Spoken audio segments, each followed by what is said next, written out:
Salut à toi, pensée du jour numéro 119. Est-ce que tu préfères travailler avec des athlètes ou avec monsieur et madame tout le monde?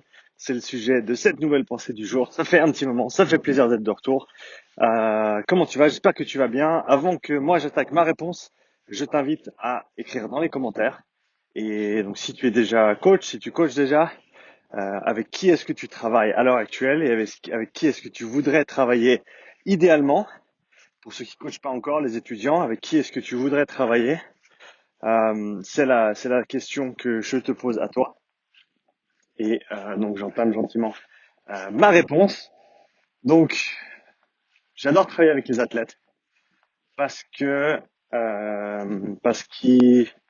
sont vraiment déjà dans un cadre au niveau, même simplement dans leur tête, ils sont déjà dans un cadre qui leur permet de se pousser très très loin en termes d'effort par rapport à leur potentiel.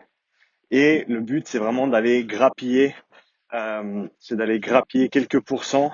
C'est de bien sûr exprimer tout d'abord son plein potentiel, mais ça, ils en sont en général assez proches, ou en tout cas, ils ont les capacités de le faire, ils ont les capacités de se pousser dans leur dernier retranchement.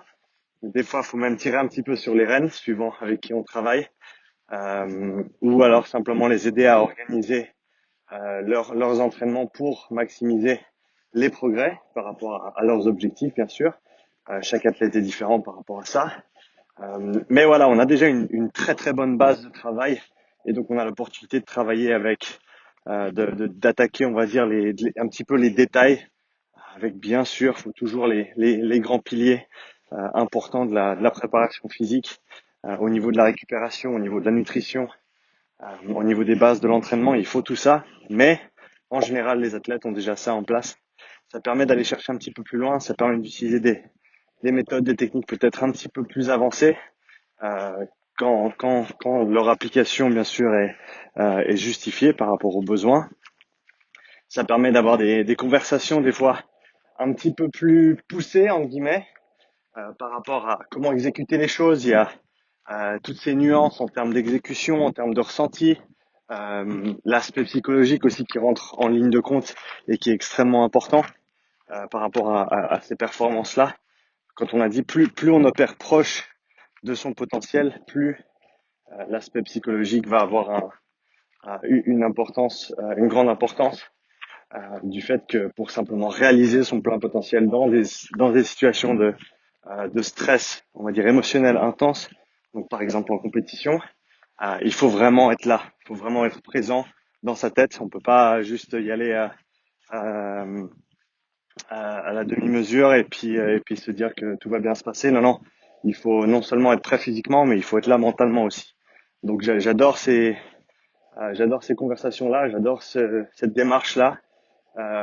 J'aime bien sûr tout ce qui est de la performance, de comment essayer de progresser à ce niveau-là. J'en ai parlé avant.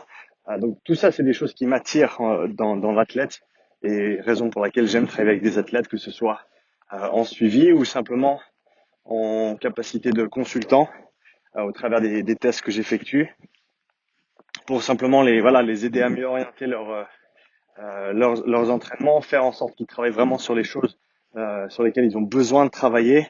Des fois, simplement avoir une perspective externe sur son programme, c'est rafraîchissant dans le sens où il y a des choses qu'on fait parce qu'on aime bien les faire, il y a des choses qu'on fait pas parce que soit on n'aime pas les faire, soit on n'y pense pas des fois, tout simplement. Et donc d'avoir ce regard externe permet des fois de recentrer les choses, regarder ce qui manque, combler quelques brèches, quelques trous dans la programmation et faire des progrès et aller de l'avant. Donc ça, c'est vraiment toutes les raisons pour lesquelles j'aime travailler avec des athlètes. Mais cela étant dit, j'adore aussi coacher monsieur et madame tout le monde. J'en parlais avec une de mes clientes récemment qui me disait ouais mais j'ai peut-être des gens qui sont intéressés à travailler avec toi, mais bon tu veux pas trop travailler avec des gens comme moi, tu préfères des athlètes. J'ai dit non non non non non absolument pas. J'adore travailler avec mes clients privés qui sont pas des athlètes. Parce que je pense que autant dans la démarche de l'athlète, il y a toutes ces facettes qui sont intéressantes et importantes à mon avis, autant avec monsieur et madame tout le monde, il y a d'autres facettes qui sont tout aussi importantes, mais c'est simplement des axes de travail qui sont différents. Comment mettre en place une routine pour quelqu'un, comment faire en sorte qu'une personne développe une routine, parce que la mettre en place, moi je peux le faire, mais après il faut que ce soit exécuté chaque semaine, que ça rentre vraiment dans ce entre guillemets ce train-train quotidien qui est pas une expression que j'aime dans le sens où, enfin, il y a une connotation qui est négative dans la routine, mais je pense qu'il y a une importance énorme de la routine pour nous, pour les humains, de rester actif pour quelqu'un qui n'a pas été actif pendant plusieurs années ou qui ne l'a jamais été dans sa vie, d'essayer d'instaurer un rythme d'activité au travers de la semaine, peut-être même chaque jour, suivant les activités dont on parle. C'est une chose qui est fondamentalement importante. Faire en sorte que qu'on soit tous actifs chaque jour, qu'on fasse nos activités un petit peu plus intenses, qu'on y soit dédié, qu'on n'essaie pas de trouver des raisons pour se défiler, pour faire autre chose ou pour rien faire. Ça, c'est un challenge qui est assez important en général avec monsieur et madame tout le monde. Il y a peu de personnes avec qui tu commences, en tout cas moi, avec qui j'ai commencé à travailler, voilà, qui écoutent ce que tu dis et qui commencent à mettre en place des choses en dehors de tes séances régulièrement et sans devoir le répéter encore et encore. Et ça fait bien sûr super plaisir quand tu travailles avec des gens comme ça voilà, qui devaient juste en fait entendre les choses d'une certaine manière et qui ensuite ont la discipline, qui ont le drive de mettre ces choses en place et que ça tienne et puis que ça les fasse avancer. Et bien sûr, ces gens-là voient des résultats beaucoup plus rapidement que la moyenne. Mais après, il y a aussi les gens qui ont besoin d'un petit peu plus de tonnage de main, pour parler comme ça, et qui ont besoin d'un accompagnement qui prend un petit peu plus de temps, qui prennent un petit peu plus de temps à se mettre en route, à trouver leur marque quand on parle d'une routine, d'activité physique, de l'aspect nutrition, de l'importance de la nutrition, du sommeil, de la régulation du stress, toutes ces choses-là. Euh, mais c'est des challenges qui sont tout aussi intéressants. On bascule presque plus dans le côté psychologique et c'est peut-être pour ça que j'aime travailler. Et, alors bien sûr, je reste dans ma, how to say that, stay in your lane. Je reste dans mon couloir de course. Je me prétends pas psychologue ou psychiatre ou quoi que ce soit, ça c'est clair et net.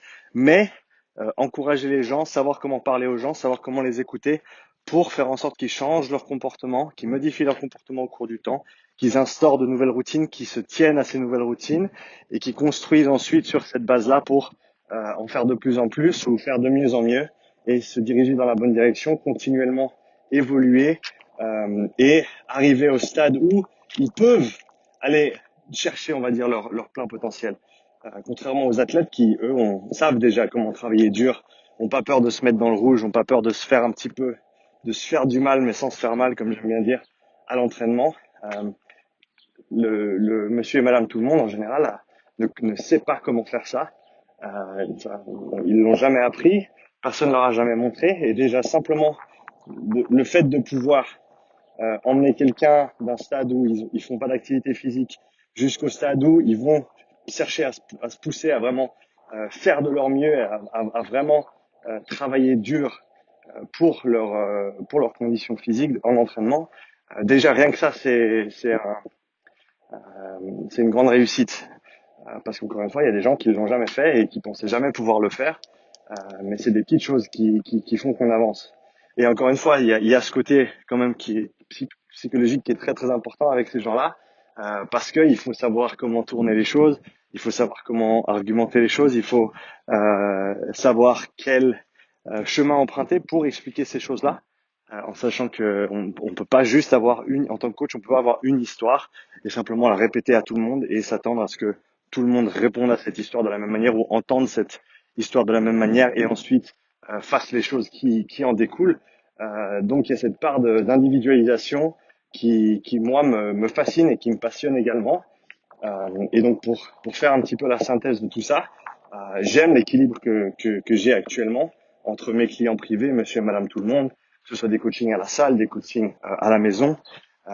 Et j'aime aussi travailler avec les athlètes, les gens qui adorent se pousser, les gens qui voilà ont beaucoup plus de temps à dédier à l'entraînement, ils pensent beaucoup plus régulièrement et avec qui on peut aller chercher des détails un petit peu plus poussés.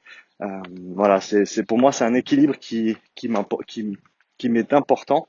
Je ne pense pas, en tout cas pas à l'heure actuelle, j'ai pas comme objectif de seulement travailler avec une population ou une autre. Je suis très content de ce que j'ai l'opportunité de faire à l'heure actuelle.